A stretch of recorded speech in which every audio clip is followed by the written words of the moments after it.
Welcome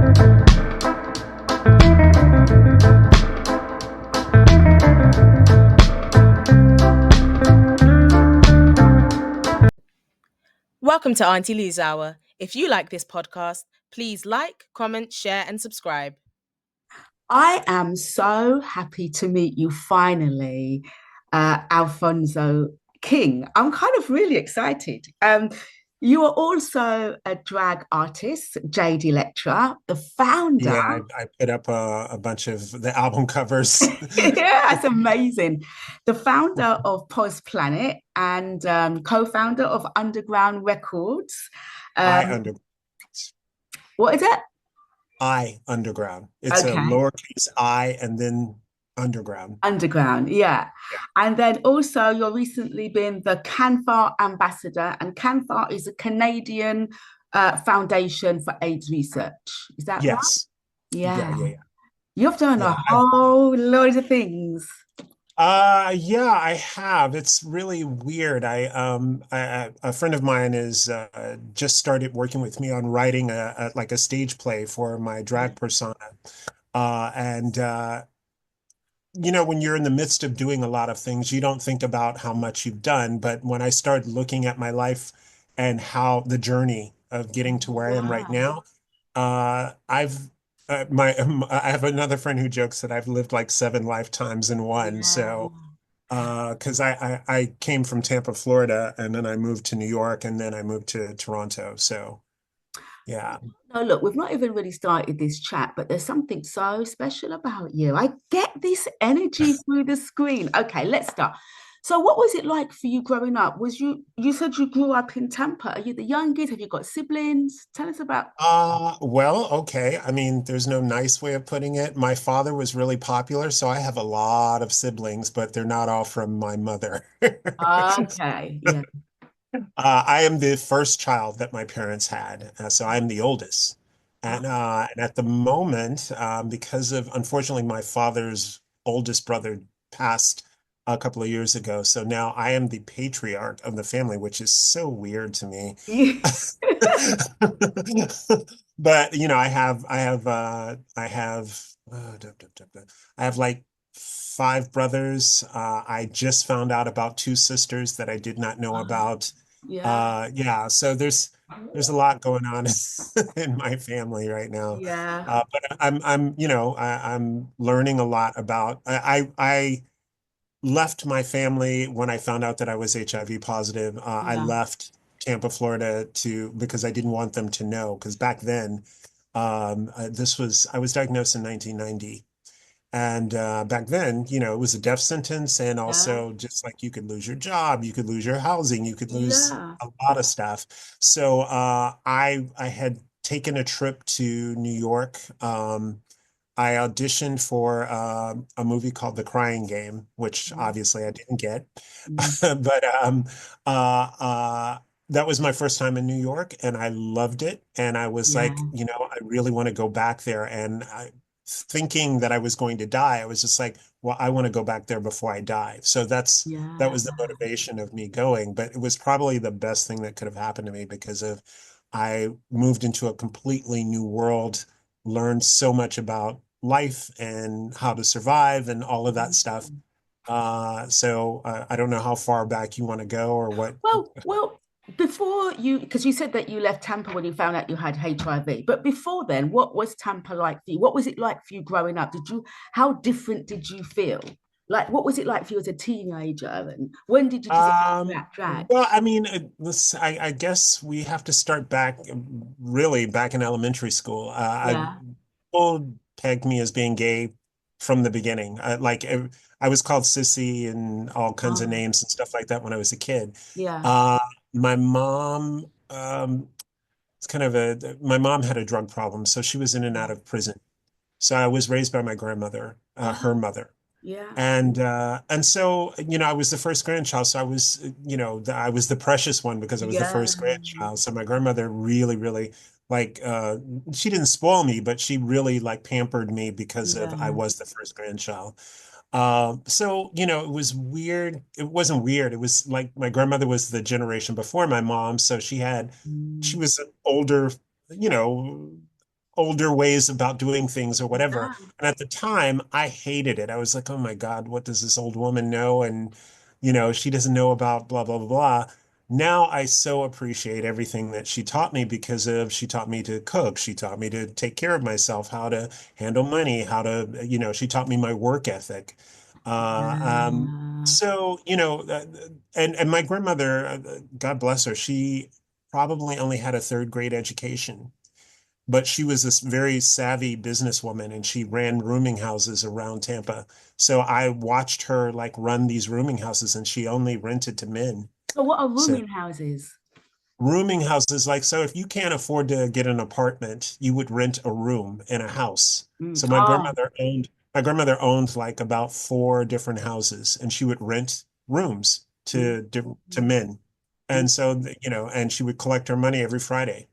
So we didn't, you know, we weren't rich, but we lived comfortably and oh. I never really wanted for anything. So, you know, it was really good. I was joking with my husband the other day about when I was a little kid, my grandmother used to keep my hair in cornrows. Obviously, I Yeah. don't have hair anymore. But and the men who would pay their rent thought that I was little girls, and she never corrected them. They'd be like, "Oh, look at the little cute little girl," and they give me $1, and I went right along with it.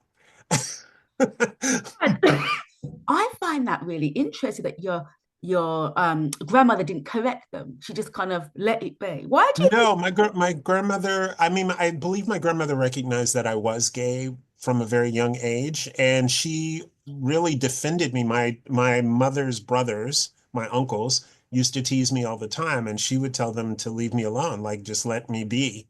And if I wanted to play with pots and pans in the backyard and pretend like I was cooking, I got to do that. If I wanted a dump truck, I got to do that. Oh, you're She so just let me lucky. be. You're Yeah, I so was very, very, lucky. And I very, remember very you lucky. talking about your grandmother in one of your YouTube videos, but Yes. you were really lucky with your grandmother because recently in the UK there was a program and it's called Mr. Loverman, and it's a Oh, yeah, yeah, yeah. I have it on my list to watch. I haven't oh, watched it yet.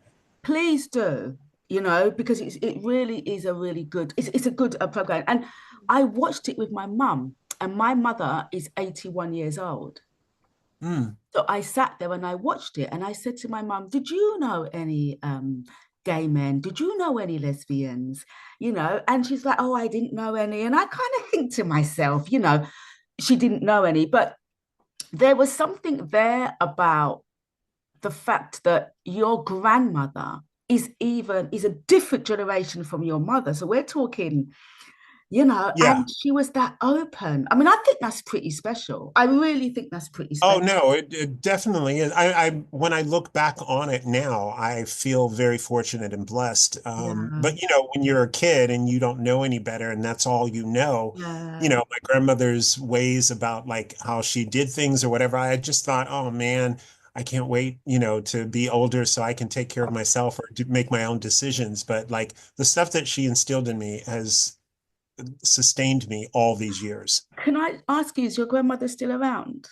No, no, no. Oh, My so grandmother died in 82, in yeah. 1982. So I just Yeah. wanted to check because I really have to say shout out to grandmother. You done a Yeah. great job. And if it wasn't for people like you, especially Yeah. new generation grandmother. Okay. So tell me about what happened when you found out you had HIV. How old was you? Where was you? That's tell me. Let's see. I got tested in 1990. It was in the summer of 1990. I had just gotten back from my trip to New York of auditioning for the Crying Game. It was a wonderful trip. I met Madonna during that trip. Did Uh, you? What I was that did like? at a club that's called Sound Factory. Ah, I didn't believe it was her because of the last thing that I had just seen her on was the MTV Awards where yeah. she was dressed as Marie Antoinette. Yeah. So I see this blonde woman with stringy hair hanging in her face and a purple fake fur top and these little capri pants things or whatever. And I'm just like, my friends who I was with, they were like, that's Madonna. And I'm like, I ain't no damn Madonna. And she heard me. And she looked up and she flipped her hair back and she looked at me and I saw the mole and I went, and she walked over to me and she hit me on my arm and she goes, "It's all right, honey, I'm real." And that was the most, it wasn't like I had a conversation with her, but that Yeah. was all she said to me. Yeah. But yeah, yeah, that was an amazing trip. Yeah. So I had just gotten back and I had been putting it off about getting tested. I knew I could feel that something was wrong. Like I could feel it in my body that something had changed. And I I just I knew before I even got tested. But did you know about HIV even before you got tested? Was you familiar with HIV? Well, the thing is that was interesting is because we were in Florida and Florida is a red state and that's a Mm, Republican conservative place, a lot yeah. of information was suppressed. So we knew about AIDS, but we didn't know the real ways that you could get it. Yeah. Yeah. And so, so I didn't have all the information. And the person who gave it to me, he was devastated because he didn't know he had it. Yeah. So I had to tell him after I got tested. Um, and I remember going, I went after I got back from that trip, I made the appointment and I went, back then you had to go to the health office downtown. And I remember going and I was like, oh, I hope that I don't see anyone that I know. And I didn't. But Mm, I got tested and you had to wait 2 weeks to get the results back then. mm, So that was a long 2 weeks. yeah. And I went back and I'm sitting there and I just remember when a woman called me in, I don't I joke about this. You know the Charlie Brown cartoons? Yeah. Yeah. Okay, so when the adults talk, it sounds like wah, wah, wah, wah, wah, Yeah. wah. Yeah. That's exactly how it sounded. All I heard her say was that I tested positive, and everything else she had to say, really, I couldn't even focus on. Yeah. But I do remember her telling me, or saying, if you are not a religious person, you might want to get your affairs in order. And yeah, yeah, yeah, yeah. Wow. And because back then people died. It was like it was a death sentence. How old was your Alfonso? How old was he? Uh, what was I was 22, about to turn Oh. 23. And being Yeah. told to get your affairs in order. Yeah. Wow. And I walked home from downtown Tampa, which was quite a walk. And I got to my apartment. I was in a daze. All I could hear over and over again was that I tested positive. I sat down and I remember I had just gotten cable and Still Magnolias came on. Mm. And I had never seen it, and I'm sitting there watching it. And by the time Shelby dies, I was like bawling in the middle of my living room floor, just crying. Mm, And mm. I was crying so hard my nose started bleeding. And I really thought that, this is it. I'm gonna die. And I was, oh, and so another weird turn to the story is that even though I had come out as gay or whatever, I started dating a girl. Mm, Like to me, and I know there are plenty of gay men out there who will disagree, but mm. I think that there is someone out there who will make you question whatever your sexuality is. Yeah, And so yeah. there was a girl that I met and I was madly in love with her. And she happened to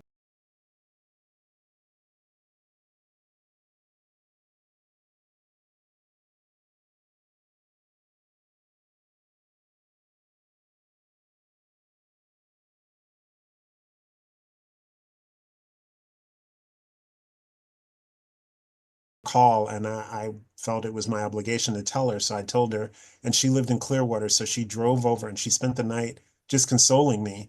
And I just remember, I told her that we had to break up. I did, Mm, I don't want you to be mm. affected and you need to go get tested. Yeah, And she didn't want to break up with me. And so like part of my leaving also had to do with, uh, she wasn't going to let it go. She really wanted to stay with me. And I was like, yeah, no, I can't do this. I can't do this to her. yeah. And, I don't want her to have to deal with my death and all that stuff. So that was a part of the, that same summer is this same summer that I saw Paris is Burning for the first time. Oh, And, amazing. Yeah, I've seen that. right. Mm. So when I moved to New York in 92, um, I moved right in the middle of what was left of the cast. Paris Dupree lived upstairs from me, Willie Ninja, Octavia St. Laurent, Dorian Corey, Angie Extravaganza. They all worked or came to the place that I ended up working. I was the DJ at Sally's in Times Square. And all of them Sally's is actually in the movie as well, where those two little kids are out front talking. That's in front of Sally's. That's where I used to work. Oh, wow. Yeah. So Wow. That's yeah. yeah. So I I kind of from that the queen who took me in, her name was Grace. And I in Florida I had already started doing drag in 85, my last year of high school. And my drag name back in Florida was Ebony. But when I got to New York, I discovered that they had a queen that was already popular there named Ebony Jet. So I decided to change my name. I hadn't decided to do drag. What happened was Grace got very sick and they had a benefit show. And I happened to mention to Dorian Corey that I used to do drag in Florida. And she was like, well, why don't you do it for this benefit? And I was like, well, I don't have any clothes. And she was like, well, we'll take care of that, darling. Mm, And she invited me up to her place and she measured me and made my first drag outfit in New York. And I actually, she made like three or four, and I still have a few of them because I just sort of kind of feel like they should be in the Smithsonian or something. yeah, yeah. Um, so yeah, so that's how I started doing drag in New York. And I wasn't gonna, Grace, her stage name was the Electrifying Grace. And I wasn't going to call myself the Electrifying Jade. I love colors for names for girls, so that was Yeah. the reason why I chose Jade. So I called myself Jade Elektra as in homage to the Electrifying Grace. And Oh, so wow. What a story. So that's how the name. so let's go back again to you found out you was living with HIV. You felt that you were going to die. You were seeing a girl. You wanted to break up with her. She didn't want to break up with you. What I happened? did break up with her, but like she Yeah, was still coming around and still like, wanting to, yeah. and I was like, I can't do this. And um, the the other thing was that like in that time period, so I found out in 90 and in 90, like late 90, 1990, early 91, I started thinking like, okay, well, maybe I should take out this huge loan and go do all the things that I've always wanted to do. Oh, So right. that was my game plan. Yeah. And that went on for a while. And then all of a sudden I woke up one day and I'm glad that I had this revelation in my head. I woke up and I was like, you're an idiot. You will probably take this money out and be as healthy as a horse, and then you'll be in debt for the rest of your life. So just Mm, scrap that. So yeah. that's kind of what happened was I just scrapped that idea. But I was working, I'm a DJ out of drag, and I was working at a club. I had worked for most of the bars in town. And that was the other thing is I was worried that someone was going to find out. Yeah. Uh, and the bar that I worked for, the owners got caught not only for tax evasion, but one of them, it was two brothers, and they were actually mafia, two straight guys who owned a gay bar. And one of them had murdered someone. So the bar got shut down that I worked for. I had no income coming in, and I had a little money saved. So I called an ex of mine who was dating Grace. And I had spoken to Grace a couple of times on the phone, but I had never met her in person. And I called him. His name was Michael, and I was like, "Hey, Michael, I would like to come up and look for work." And he was like, "Oh, sure, come on up." But it wasn't his place to say, but I didn't know that. Yeah. So I happened to call a couple of weeks before the trip was supposed to happen, and Grace picked up, and I was like, "Oh, I'm coming up. I'm going to be in New York." And she was like, "Oh, well, where are you staying?" I was like, with you?" Mm, yeah. And she was like, you can't be coming to stay with me or with us. We live in a room. And I had no concept of someone. I mean, I knew of my grandmother's rooming house, but I didn't think in that day and age, like that was back in the 70s and the early 80s. So I wasn't thinking in that days that people actually lived in a room, especially a couple. And so I told her, I was like, I just spent my last money on this airline ticket. I can't even, it's non-refundable. And sorry, but at that point, had you told anyone you was living with HIV at that point, or was it I still told secret? I told a couple of people A like couple. yeah, Yeah, like really, really close yeah, friends that yeah, I yeah, knew yeah, that yeah, could be yeah, tight-lipped about it, yeah, but yeah, yeah, yeah. I hadn't come Okay. out or anything. Mm. And so she was like, okay, well, we'll figure it out when you get here. And I went up, and by the time I got there, she had put Michael out. So I was going to stay with a complete stranger Oh, who had never met me in person at all. But thank goodness she did take me in. yeah. And she helped me. She worked at Sally's, so she helped me get the job there. Oh, And this is a crazy story about getting the job there. Apparently, apparently they had been hiring hustler boys off the street to be the DJs yeah. for the place. And the main thing that the DJ's job was, I mean, you could play whatever you wanted while you worked there, but the main thing was to play for the drag shows. Well, most of those boys on the street, they didn't know how to read. So they had to pay someone else to sit with them to tell them what to play during the drag show. So because I knew how to read, so when I went in to audition for the manager with this guy, do you remember a television show called Heart to Heart? Yes, I Okay. do. Okay, well, I mean, we're in the same age Same age bracket. bracket, yeah. Uh, so Max, Yeah.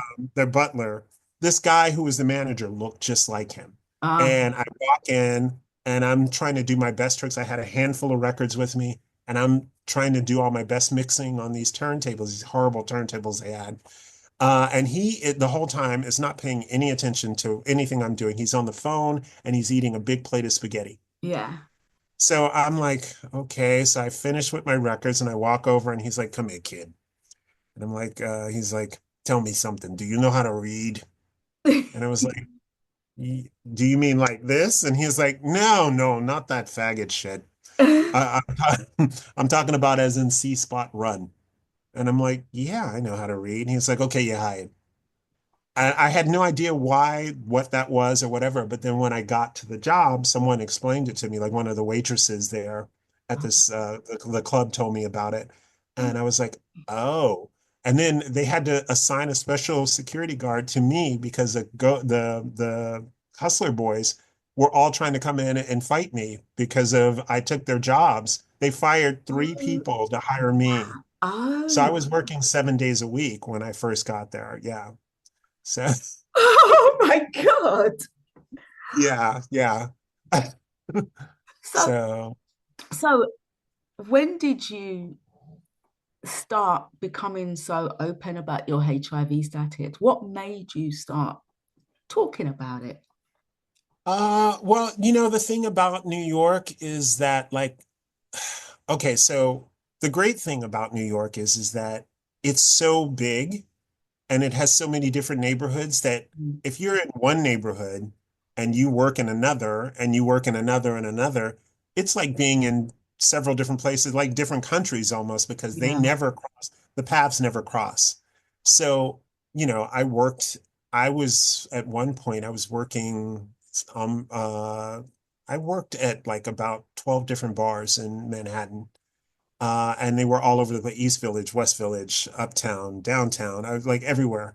And but I wasn't out about my status. Like if I had what I call the disclosure spot, and it was the Waverly Diner.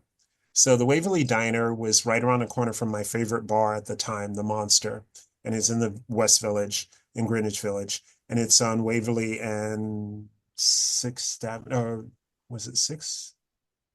Yeah, Sixth Avenue. Okay, and so right around the corner from the bar that I hung out in, I would go there, and they had a framed photograph of me in drag from when I was auditioning for stuff.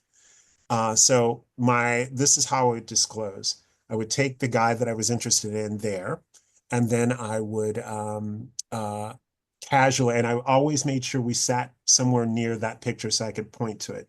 So I would point out the picture And if they had a problem with me being in drag, then I figured, oh, this isn't someone that I need to tell Yeah, anything else. good So strategy. Good that strategy. was the gauge that I had. And Mm, so, if they were okay with that, then I would feel them out a little more, and then I would disclose yeah, before we went home or anything like that, because I didn't want any problems or anyone mad at me or whatever. yeah, yeah, So that was the way that I basically like disclosed. But then, the problem is that after you disclose, what do they do with that information? So, yeah, right. So I was always worried. I was very fortunate that a lot of the guys that I liked, and they were really nice, and they were very, they did not blab my secret. I'm sure a couple of them did, but mm, I didn't find out about it. But I didn't really come out about my status until I came to Toronto. right, yeah, Like if I got involved with someone, I would tell them up front or whatever. But like being public about it, when yeah, I moved here, my husband is HIV positive also, yeah. and he started the actual Facebook group Pause Planet. So he was already out in the community, and so when he asked me to marry him on World AIDS Day, 2009. And Oh, so I thought about it, and I was like, there's nothing really keeping me in New York City. So yes. So on December 28th, we packed up all of what I could carry on a Greyhound bus. And we got on the bus and we arrived here the 29th early in the morning and took a cab here to this apartment where I am right now. ah, And uh, shortly after we got here, one of the magazines, because of we were getting married, one of the magazines heard about it, one of the gay magazines here. mm, They asked to do an interview with us right after our wedding. So we came out publicly in that article, in that interview.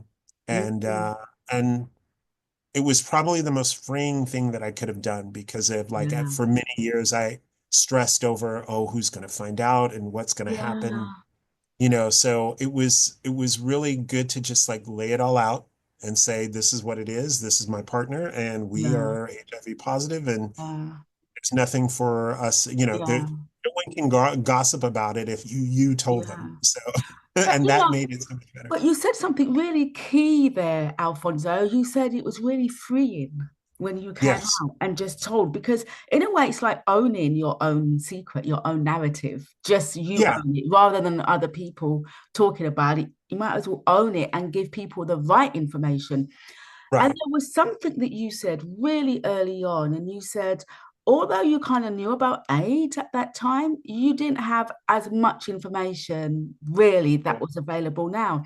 And there is, and I have to say, the work that you're doing around HIV and being an advocate and the POZPLANET magazine, which we'll come to in a sec, it is all about educating people because people are educated. Yeah.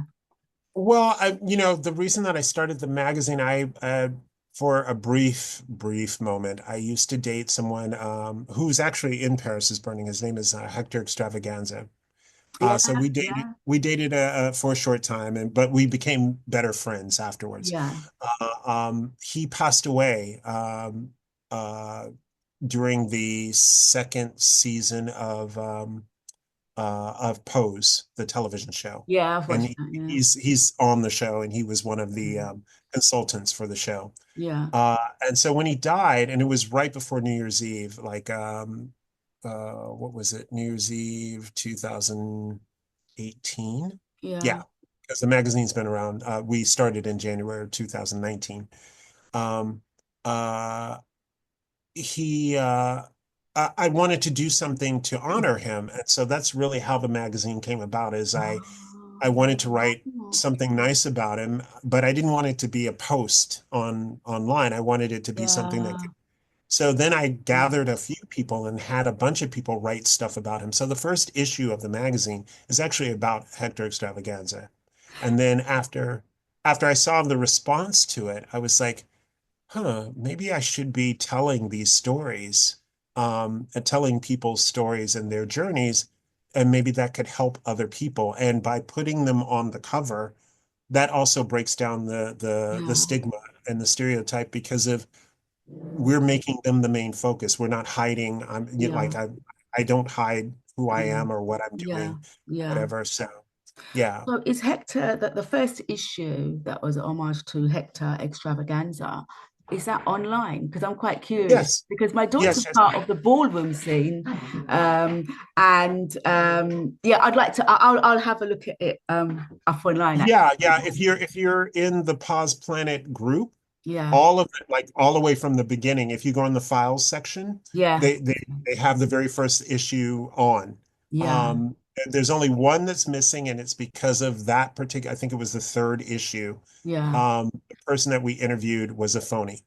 He was pretending to be HIV positive to cover up something for some charity that he was running down in Texas. Oh And dear. and I yeah, yeah. So once I found out about it, I pulled that issue. Yeah. Oh wow. Um. Yeah. So So tell me a little bit about your music. You're really music. My son's in music as well, but you're really music orientated. You're a DJ and you sing. And I listened to your song Undetectable. That is my new anthem. I love it. I'm gonna push it. It's amazing. And you've Well, got a lovely thank you. voice. Thank you. Tell me about your music. Well, it's funny because of how I started my recording career. It had to do with the ballroom scene. Oh, When I lived in New York City, one of my good friends, Calvin Roberts, moved up to New York, and we were on the phone one day, and I was telling him about a queen that fell off a speaker. She was dancing on a speaker at the club that I was at, and he was like, "Oh, that's really funny. You should record yourself saying that." And I was like, "What?" And he was like, "Yeah, record, like the same way you just told me, you need to yeah, record it that way, yeah, and yeah, we'll put it to music." And I was like, "Oh, okay." So I'm like, I'm not thinking that this is going to be anything or was going to yeah. equal anything.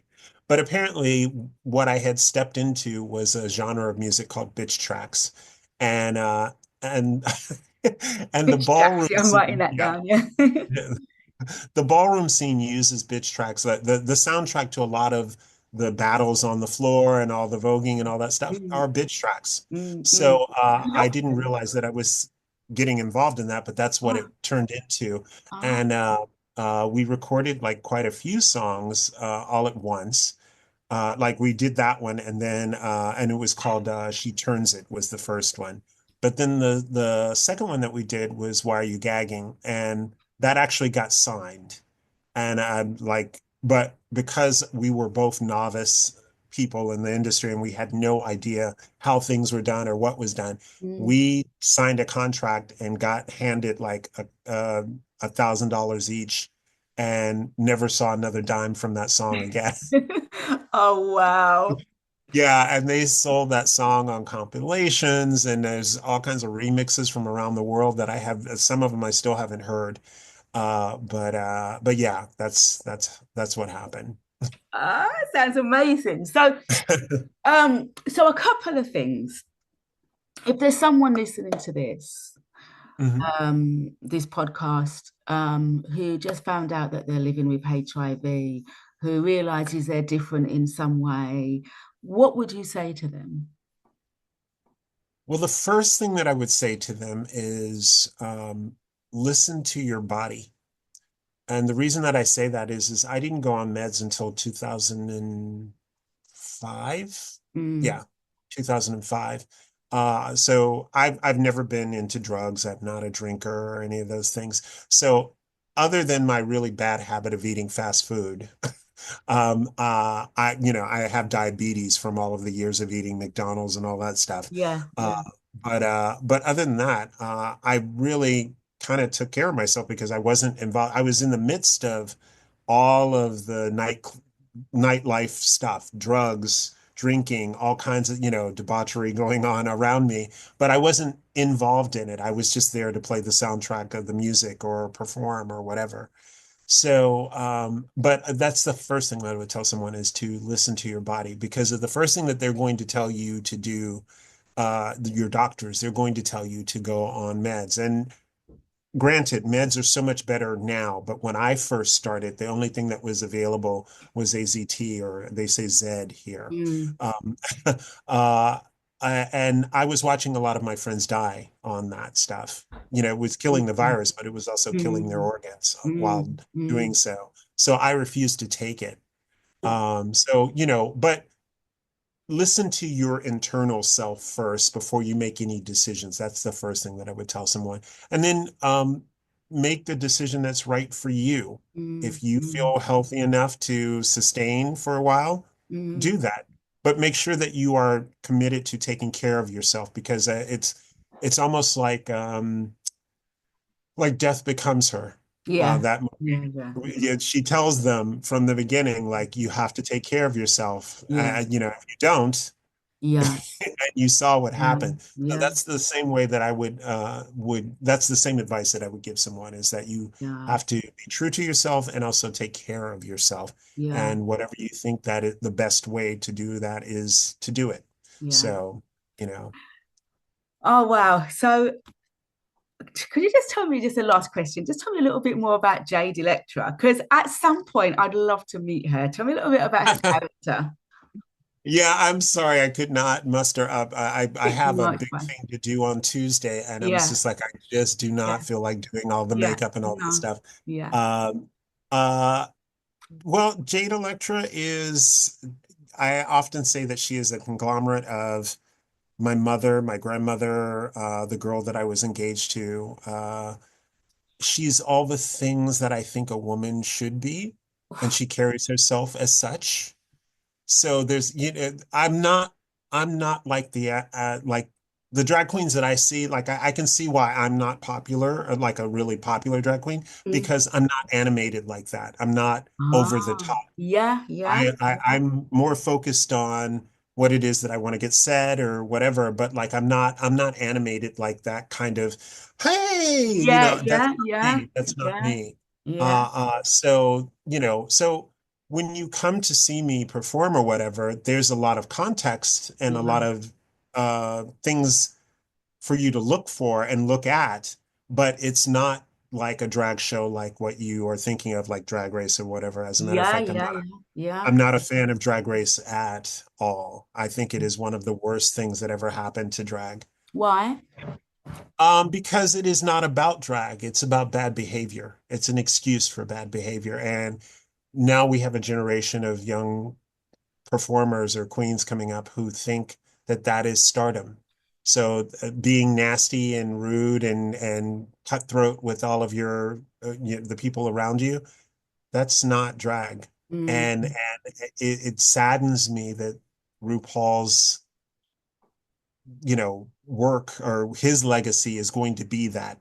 And everyone, they're like, oh, Ru is the goddess and blah, blah, blah, blah. But I personally, I've worked with mm, Ru. I've been around him and he's not a nice person. I know a lot of people would not believe that and they buy into the everybody say love thing. And that's not who he is at all. He is about the dollar all day long. yeah, yeah.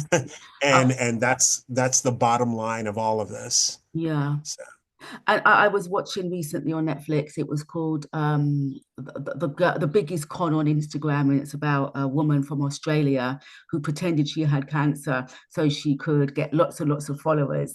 And I think the message for me is, social media, a lot of things are pushed out, and you just have to find your own space that feels right for you and take things with a pinch of salt, whatever you see. yeah, yeah. Well, I mean, the funny thing is it has not been a great reception for me coming to Canada as far as the drag scene is concerned.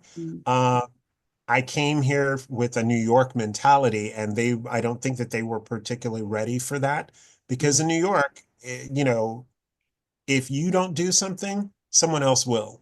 So if you have an idea about something, you better get up and you better get working on it and get it done. Yeah, Here, yeah, I tell my husband this all the time.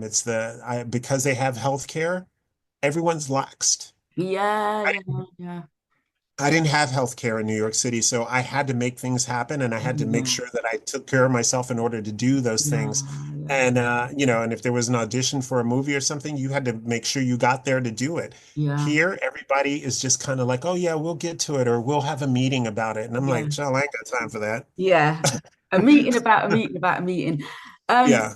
so Alfonso, if people want to get in touch with you, how can they give us your Instagram, your handles, your YouTube pages, how people can get in Um, touch and follow what you do? Yeah, okay. Well, I left Twitter, so I'm no longer Did involved in you? Twitter. Yeah, So I'm on Blue Sky. You can yeah, look me up under Jade Elektra and Jade Elektra with a K, not with a C. Or DJ Relentless. yeah, Um, yeah, and if you Google either of those, it should still come up. I have a YouTube channel. I have for both of them. yeah. I have an Instagram account for both of them. And where else am I? I think that's it right Okay. now. Well, I'll put it in the comments below so people can click the link if they want to find out a little bit more and follow your work. Um, Cool. it was an absolute pleasure. I could have carried on speaking to you for longer. Maybe at some point this year we can meet Jade. Um, Sure. If we can time it just right, with yeah, but like the time difference is it's a huge. bit, I know, I know. yeah. I really Uh, appreciate your time. oh no, thank you for Yeah, having me. And so send me the link to your show because actually, how did you hear about me? I will do. I'm going to end this show now. Then we'll have a little chat afterwards. Okay. I All right. found you online. Okay, stay right there. Thanks for watching Aunty Lou's Hour. If you enjoyed today's episode, make sure to like, comment, share, and subscribe.